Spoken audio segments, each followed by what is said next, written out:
on March 31st, 1998, in Winter Park, Florida, when a 19-year-old girl's body was discovered inside her dorm room.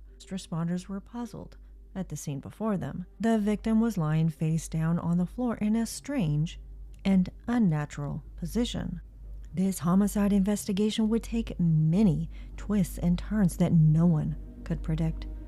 Who was this young woman, and will the monster who murdered her on a college campus ever be brought to justice?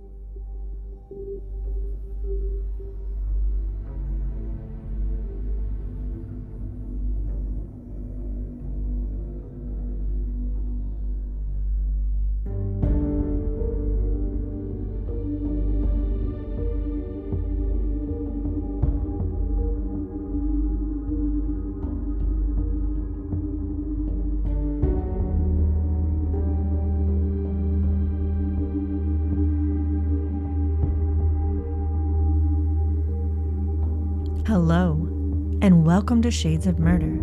I am your host, Alita Caldwell. In this podcast, I discuss cases of murder from around the world and throughout history, attempting to unravel the layers of darkness that help make humans into monsters. Please be forewarned that each episode contains specific and at times very graphic and disturbing details of the case. This show is not intended for all audiences, and listener discretion is strongly advised. Rollins College in Winter Park, Florida is a lush and beautiful liberal arts school, sometimes referred to by its students as the Country Club. Rollins College sits near the shores of Lake Virginia. This campus is breathtaking. A tiny private school featuring gorgeous architecture in a Spanish Mediterranean style, lined with palm trees and brick paths. The campus resembles more of a sanctuary than a college. Established in 1885 by Lucy Cross, founder of the Daytona Institute for Young Women, it has long been considered a premier private college, and by far one of the most impressive looking. As of 2024, it had 3,029 students enrolled. Its undergraduate tuition and fees begin at $58,300. So, needless to say, the school is not established for the underprivileged. Born on July 18, 1970 in beautiful San Luis Obispo, California, Jennifer Kairis had big dreams to be on stage. She was absolutely thrilled when she was admitted to Rollins College in Winter Park, Florida.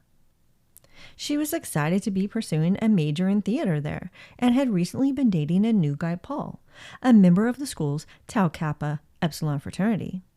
When the 19-year-old co-ed failed to show up for her morning classes on Monday, her friend Shannon O'Grady felt that something was terribly wrong. It was not in her friend's character to be a no-show at school. Jennifer Kairis was midway through her sophomore year at Rollins College and was known for being a reliable and good student. Shannon reached out to Jennifer's parents, telling them that she hadn't been able to get in touch with her. They frantically tried to reach their daughter, but Jennifer never answered them, nor did she call them back. She was very close to her family, and it was not normal behavior for her to just ignore them. That Monday evening, Shannon decided to request that their RA, or resident assistant of the dorm, check on Jennifer in her room. On March 31st, around 9:30 p.m., an assistant, Carlos Garcia, used his master key to open Jennifer's dorm room. He felt in his gut that something was wrong. When he arrived, the door was locked.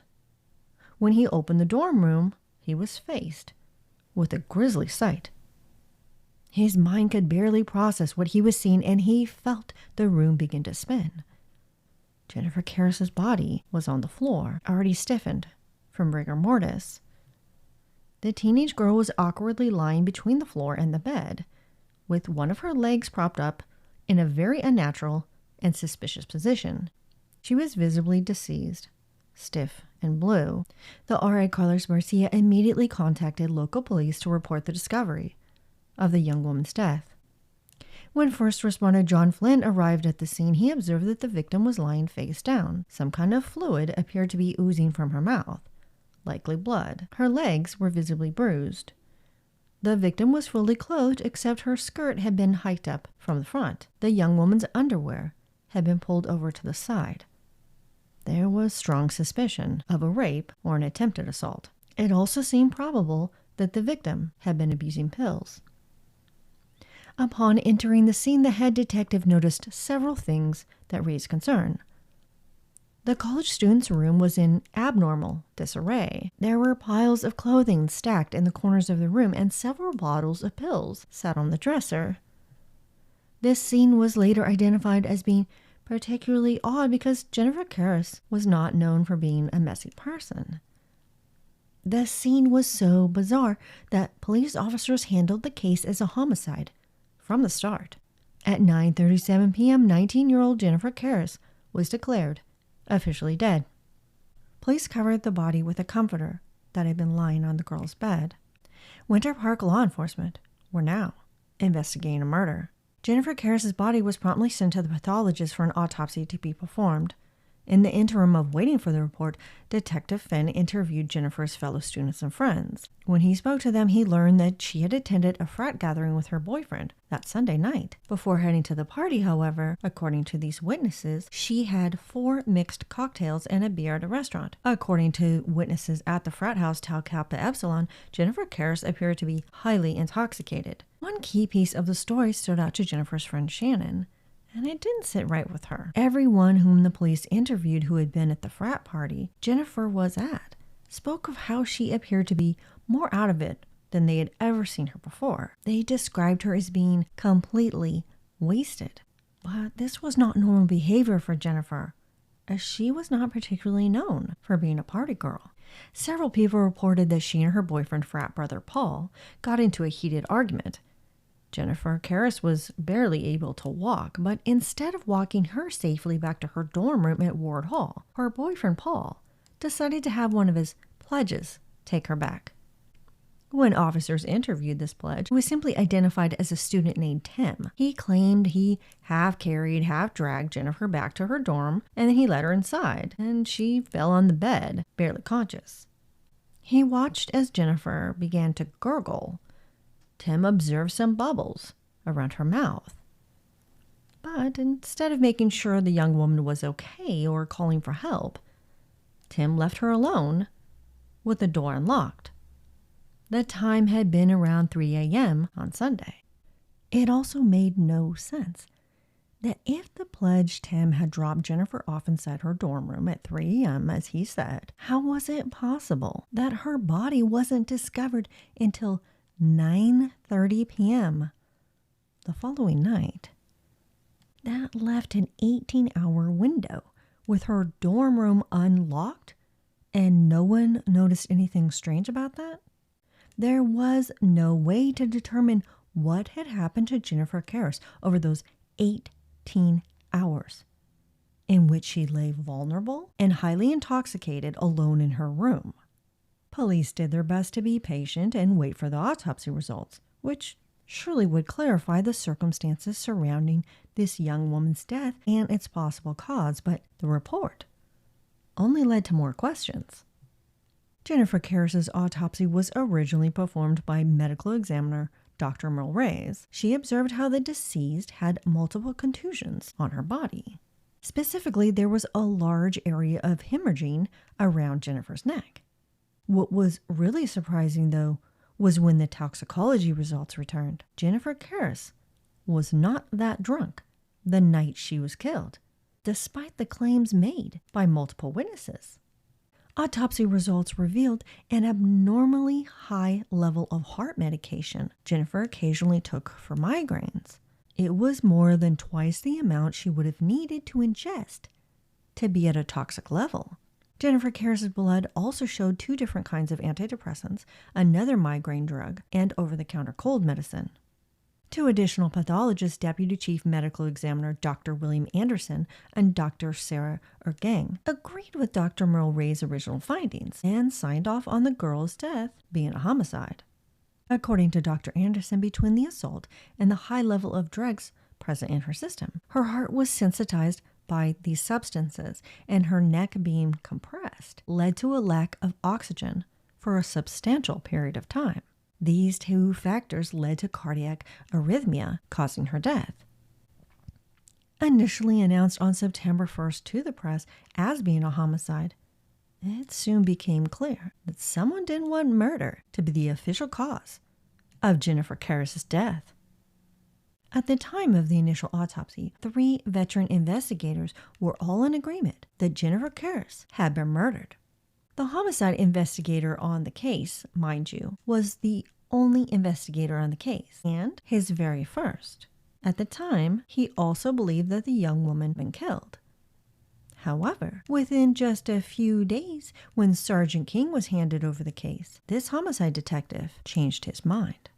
Brought on by Winter Park Police Sergeant Art King's skepticism regarding this determination, Chief Medical Examiner Dr. Shashi Gore was brought into the fold. Dr. Shashi Gore had more than 40 years of experience, but he was not board certified in pathology. Upon his examination of Jennifer Kairis' body, Dr. Shashi Gore decided that the initial conclusion for her cause of death, being declared as a homicide, was wrong. Dr. Gore stated that it was a mistake to claim that someone had killed the college student, and there was evidence to support this change. He stated that in all likelihood, the young woman had died from an accidental overdose. Dr. Stephen J. Nelson, as well as his assistant, agreed with this new analysis. As to the excessive bruising, both the chief medical examiner and the detectives explained these away by falling down while intoxicated.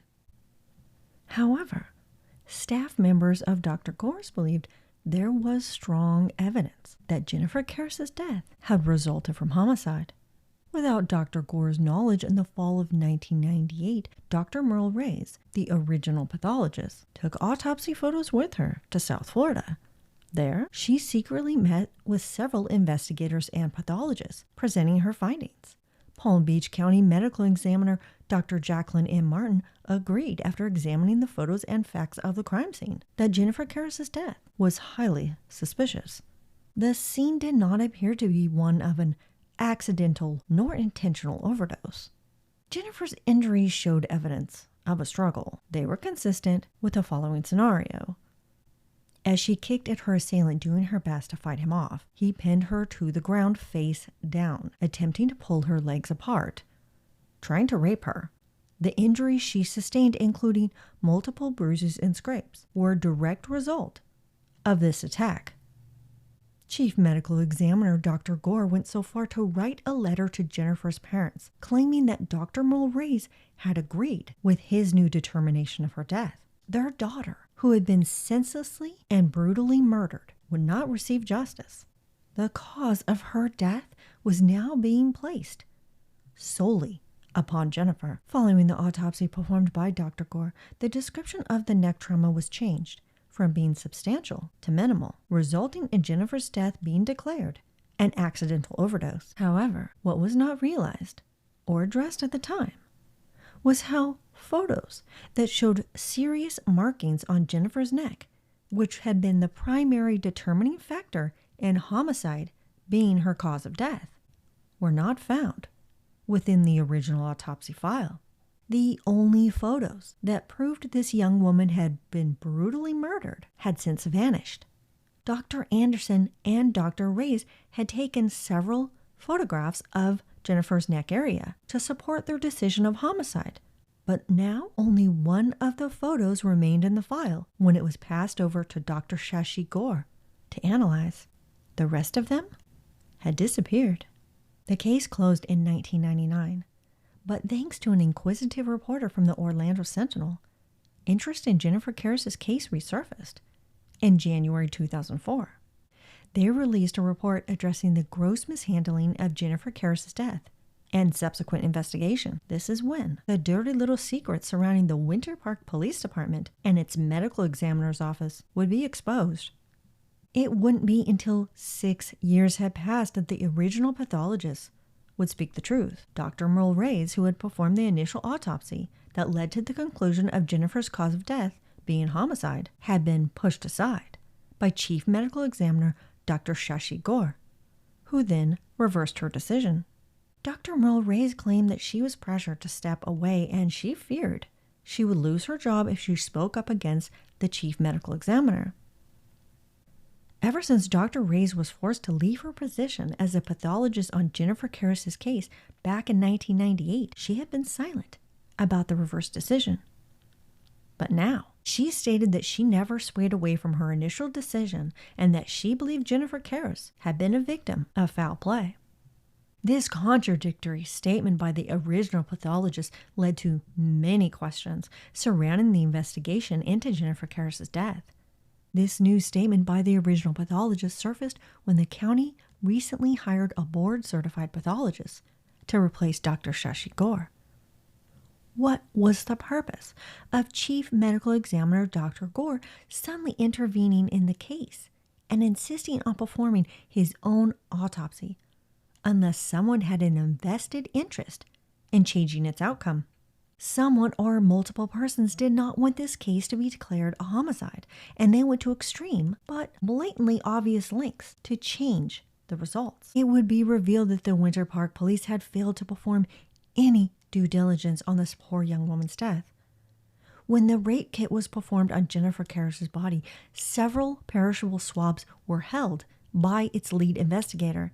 The rape kit sat at the morgue for 10 weeks before he finally sent it to the lab for testing.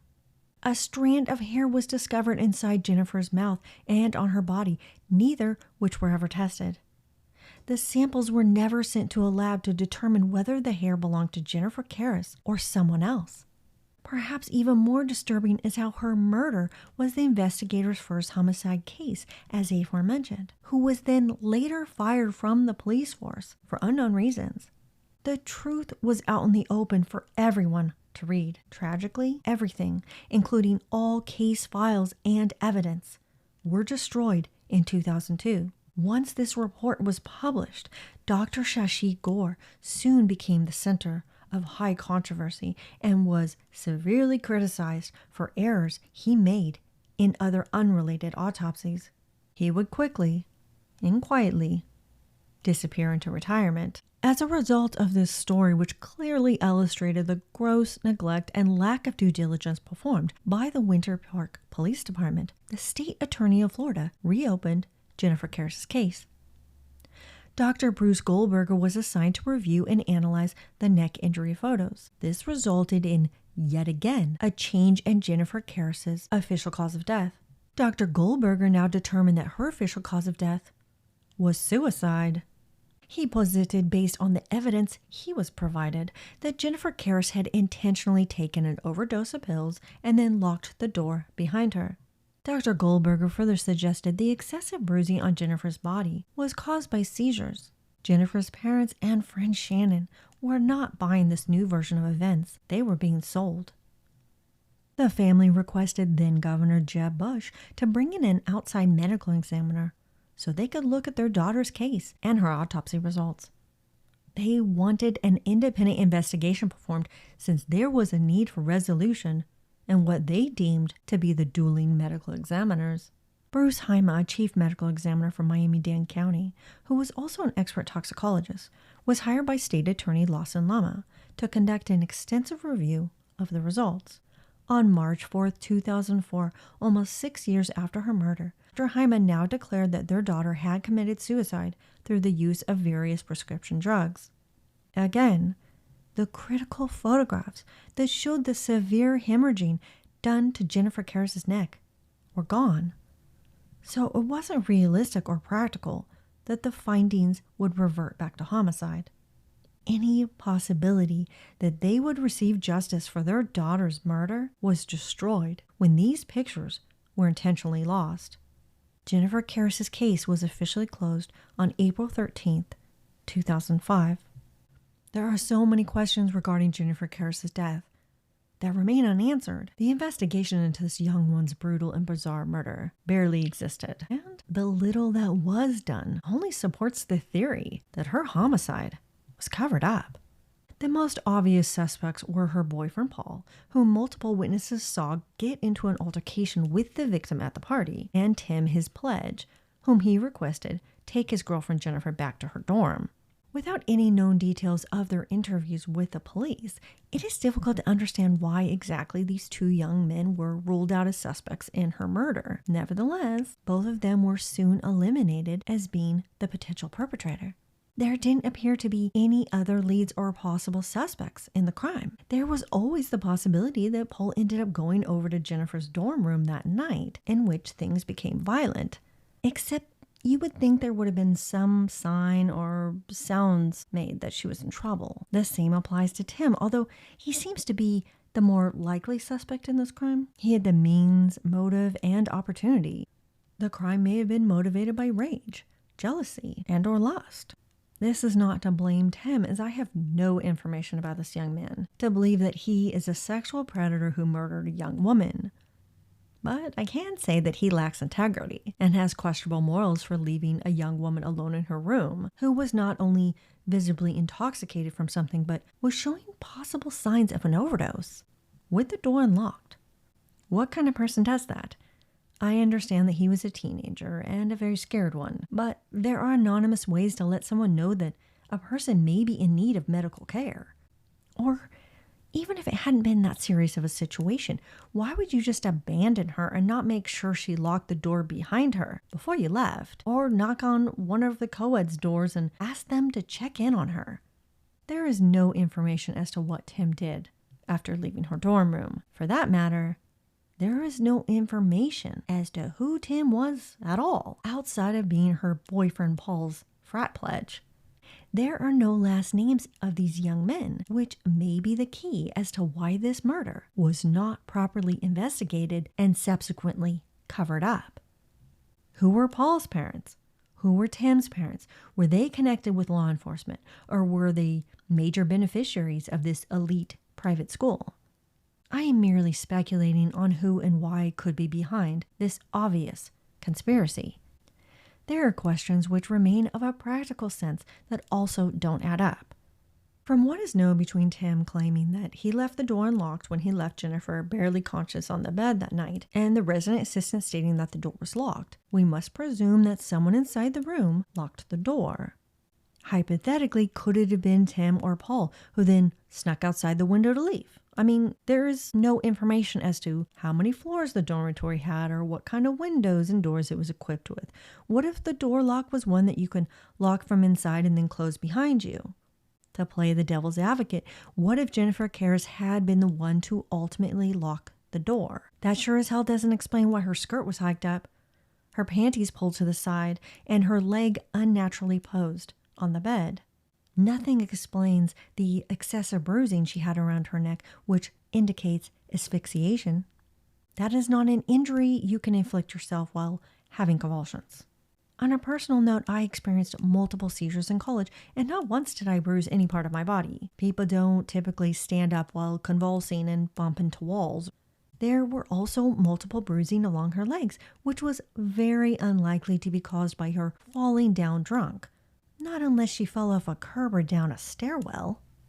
It was also addressed by the resident assistant himself, Carlos Barcia, in the episode Justice for Jennifer on the series Accident, Suicide, or Murder. How he found it very odd and troubling that no one in law enforcement had ever interviewed him. Yes, that's right. The man who discovered a young college girl dead in her room in a very provocative and suspicious manner was never talked to by the police. He had to forcefully open her door, and yet the detective, if you can even call him that, never asked this man questions. The first person who found her deceased was never interviewed. Think about that for a moment. How many cases have we all heard of where the first person at the crime scene who claims they were the ones that found the body is in fact the one who did it? I don't suspect the RA on any level, but that was his point. That if the investigation had been thorough, he should have been viewed as a potential suspect from the start, who needed to be interviewed and eliminated.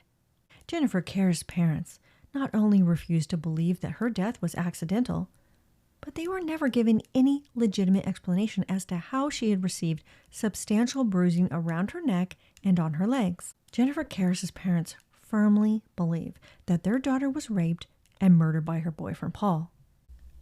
This case doesn't only expose a major conspiracy in covering up this young woman's homicide, but it speaks to a larger issue at hand, being sexual violence committed against females, in particular college students. Despite its alarmingly high prevalence, this crisis is not given the resources and attention it demands.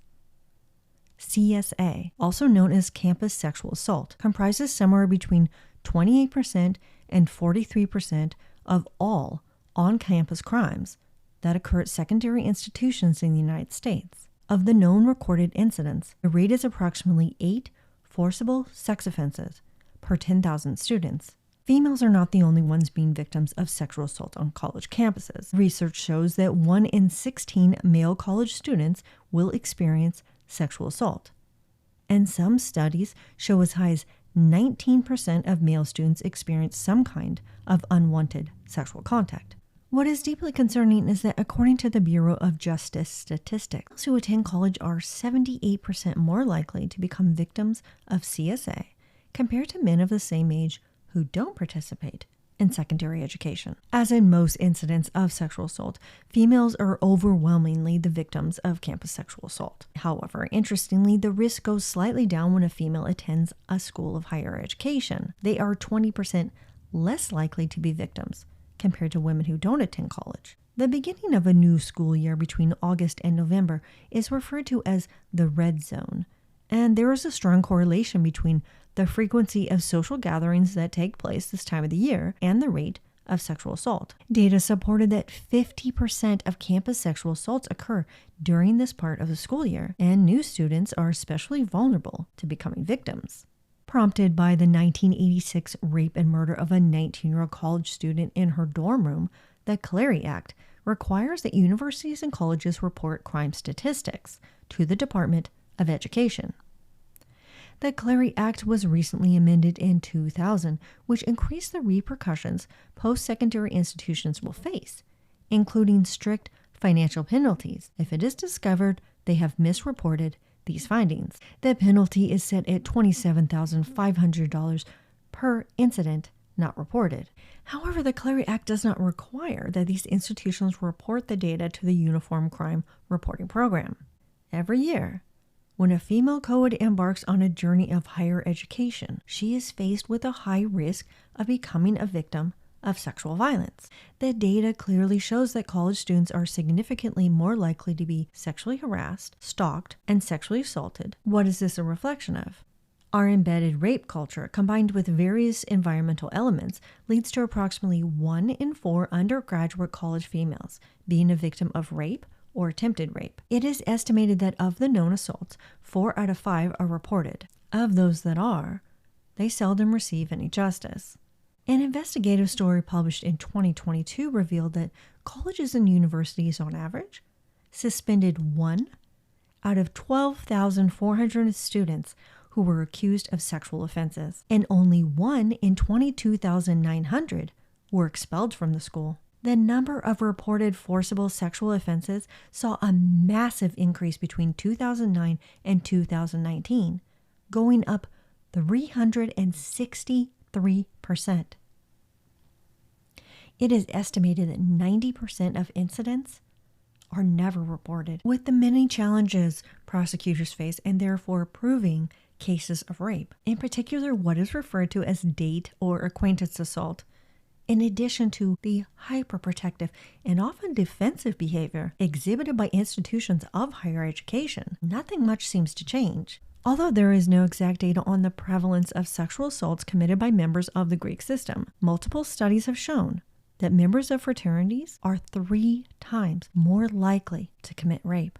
Oftentimes, excessive alcohol and drug use is pointed to be the culprit, the main trigger for such violent behavior, with alcohol overwhelmingly being the tool used by rapists.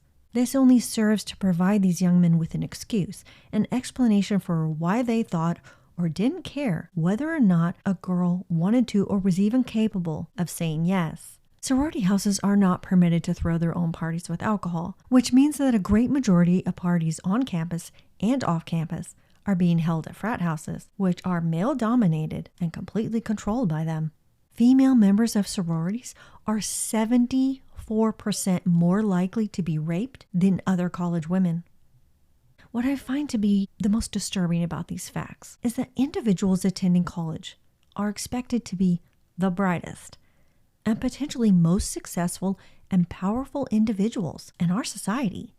These are the young men who will shape and direct the institutions that run our communities. Yet somewhere along the way, they are being instilled with an innate lack of respect for females and their bodies. How is it possible that within the institutions that represent higher education and enlightenment, and which ideally generate the best members of society, lie the darkest and most violent of individuals? Parents place their faith and trust and a great deal of financial investment in these institutions. They encourage their children to become pillars of society, pursue higher education, and become more enlightened and well-rounded individuals. But there is something very dark and troubling occurring at colleges and universities around this country. And there have been many incidents where school officials and deans don't follow set protocol, nor do they ever pursue justice for these victims. They are too invested in their academic reputation to tarnish the image of the schools. And due to this reason in itself, not enough is being done to combat this epidemic of sexual violence being committed against their female students. In the case of Jennifer Kairis, we may never know who was behind wanting to conceal her assault and murder. It is evident that someone or multiple individuals were highly invested and committed to making sure no one paid for her death. It is asinine to me how little was done by officials in law enforcement and the medical examiner's office to try to convince anyone of the story they are selling to her family and loved ones. An accidental overdose could have been believable had it not been for the strong physical evidence of a sexual assault and the violence that ensued. These facts can't be erased from the case, no matter what the one remaining photograph indicates. It makes you wonder what level of corruption exists within the Winter Park Police Department and potentially across all of Florida for this kind of nonsense and injustice to take place. And almost no one is ringing conspiracy bells, screaming cover-up around it. It also needs to be addressed how Jennifer Kairis takes off every box of the typical victim who would normally be plastered across the media. She was a young, attractive, white female, in particular a blonde, from an affluent family, and yet somehow there was, and still is, minimal media coverage of this case. Jennifer Kairis' death was the first recorded homicide on Rollins campus over its 113 years in existence.